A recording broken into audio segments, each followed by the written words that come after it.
the secrets of the industry. And it's really not, the first thing is passion.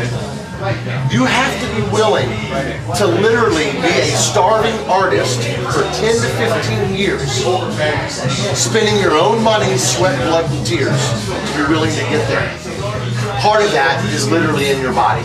If it's not inside your body, then it's not inside your body. And I don't know what else to tell you. There's really no teaching or learning about that. You almost have to have a drive or a passion for it.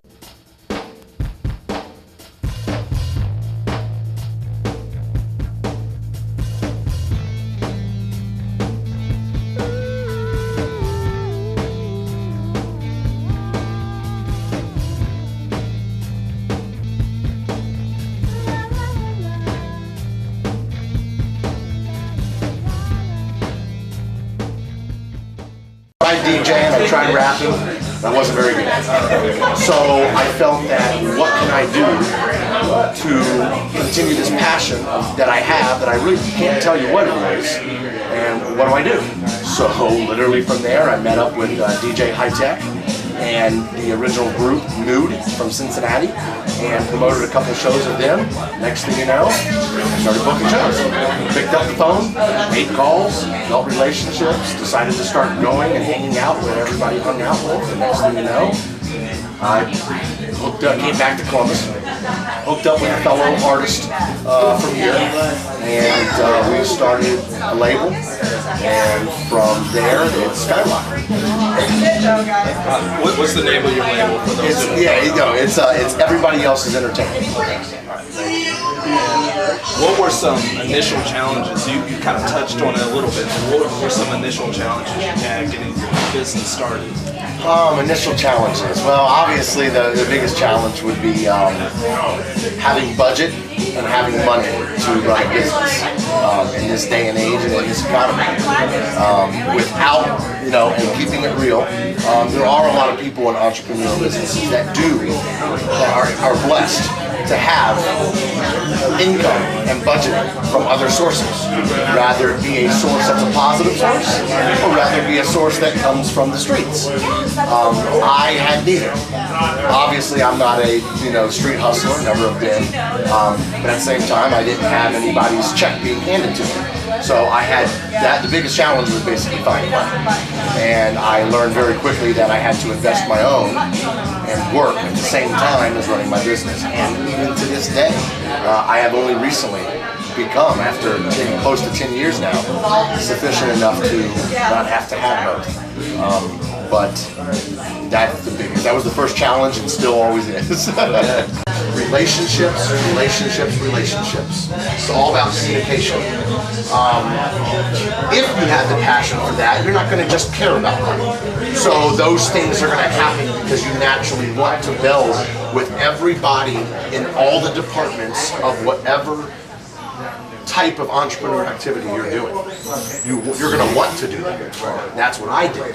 I spend Monday through Sunday. Sometimes there'll be shows and places where on a Tuesday where I don't really want to get out or whatever, but I know that for my business and for what I want to do, and then I'll get up and I'll get excited a little bit, I'll get motivated because I'm the person I am, and next thing you know, I'll show up for the show or meet people. The biggest thing that anybody can do, like I said, I know I'm repeating myself, but the biggest advice that I can give anybody is to meet, communicate, and build a relationship with everybody else that is in your same department or surrounding departments of what you're trying to become successful in. You need to know those people. You need to know the videographers, the blog sites, the producers, the DJs.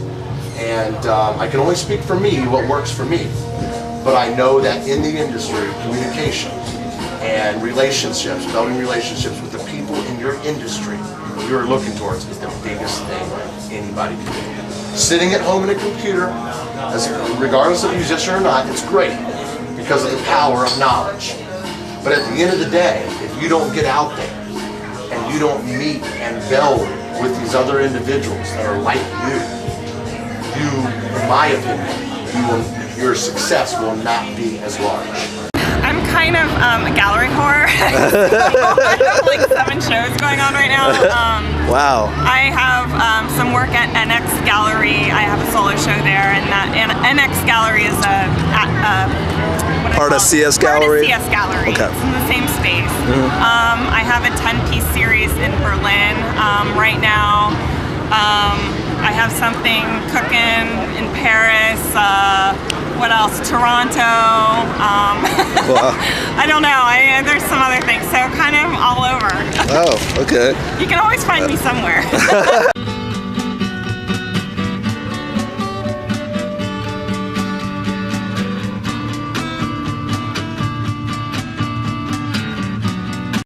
By total accident, Okay. I bought an iPhone, Okay. which had the Hipstamatic app, and it was all the rage when it first came out. Well, it still is. Well, And it just hooked me with mobile photography, and then I started becoming interested in digital photography and lately film, and I'm just sort of, I don't know, it's crazy. But before that, I was actually, I was a painter for like 20 years. Okay. So I had gotten bored with painting. I didn't really have anything else to say with it, and hadn't painted in probably 2 or 3 years when I picked up the iPhone and discovered photography, which is much more like an instant gratification, so it fits my personality a lot better. Okay, So I have a lot of unfinished paintings. Great, great. Just it's an evolution of experimentation. I mean, it's just it's generally when I'm feeling emotional. Okay. I need to get something out. I'm angry or upset or something. I'll pick up the camera and either I'll step in front of it or I'll step behind it. And then, honestly, I'm a terrible photographer. What I do well is the manipulation of the photography after the fact. Okay. So, I'll spend a few days manipulating a photo, but there's no real goal in mind. It's just sort of like, I don't know, see what sticks. Okay. Is a print of my mouth with a cigarette hanging out of it. And the funny part is that I don't smoke. And lipstick all over my lips, and I don't wear lipstick either. So Okay. it was kind of just a goofy photo, and I've sold more of that print than anything else. Wow. There's also one where I'm not really, but it looks like I'm jumping into a moving subway in New York City. And that one's been published all over and has been really popular too. So I think the work that strikes people the most is the emotional, the raw, the stuff where you kind of look twice and go, wait, what's really going on there? So that's what I try to do anyways. I will sell just a plain old print for about $50, not mounted. Actually, I've got some bargain basement stuff here at the Arts Festival.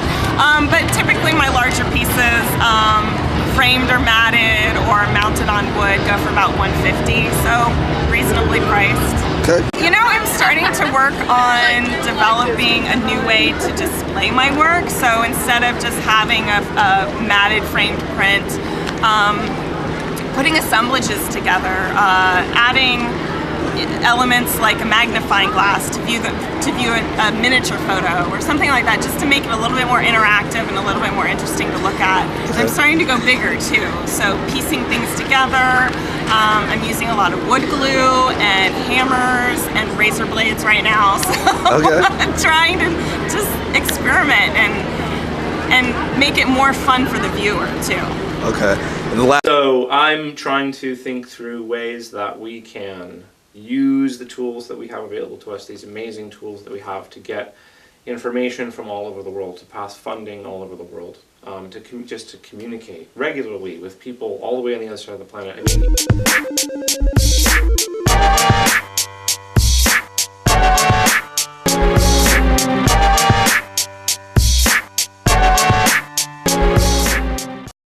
It's an attempt to create a website for people where they can come and learn about the nature of global poverty, mostly through interactive infographics. But then we take you directly from those educational opportunities to opportunities for action. So we recommend projects that are working in the world's poorest regions that have been shown to be addressing strategic needs in those regions. And then we enable you to fund them and to track their progress as they develop over time. Just head out to maximin.org. So Maximin comes from maximize the minimum. So maximin.org is really kind of stitching together a bunch of different things that I've picked up over the years, right? So it's this web development background that I have, it's this philosophical background that I have. This whole idea kind of came out of my experience teaching ethics classes. I taught a lot of applied ethics classes at Ohio State. You know, what do we do about the most extreme forms of poverty? Do we have any sort of obligation to undertake personal sacrifices to be able to provide funds for projects that are saving people's lives, stuff like that. And I felt like I could make a pretty compelling argument that people should be doing something as long as there was something effective to be done. But then getting from that, that desire to help, that knowledge that you should help, to actually helping requires that you have a lot of information and that you about what's going on and who's fixing it and who's doing a good job and who's not wasting money and all that kind of stuff. So I started looking into that information, trying to find out what kind of things I could recommend to my students, and discovered that there's just a very steep learning curve because there's huge amounts of data, lots and lots of organizations, and I found myself wanting a website that just kind of brought it all together and made it simple and easy to see. A combination of local volunteerism, global impact, data-driven analysis. So it's tricky because we're both a tech startup and a nonprofit. Okay. And that makes us a little bit strange. There's a lot of resources for tech startups. You know, even Startup Weekend, where I met you at Get Up Startup, or Wake Up Startup. Wake Up Startup. Wait, Get Up and Wake Up Startup. Yeah.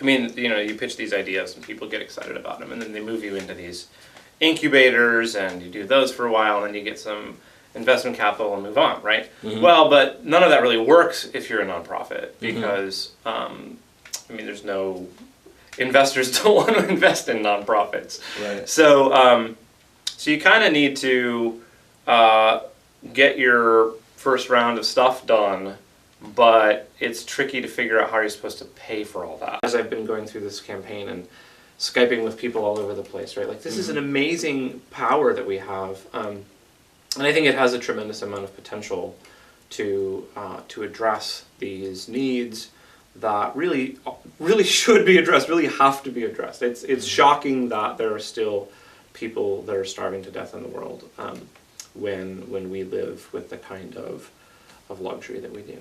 Right.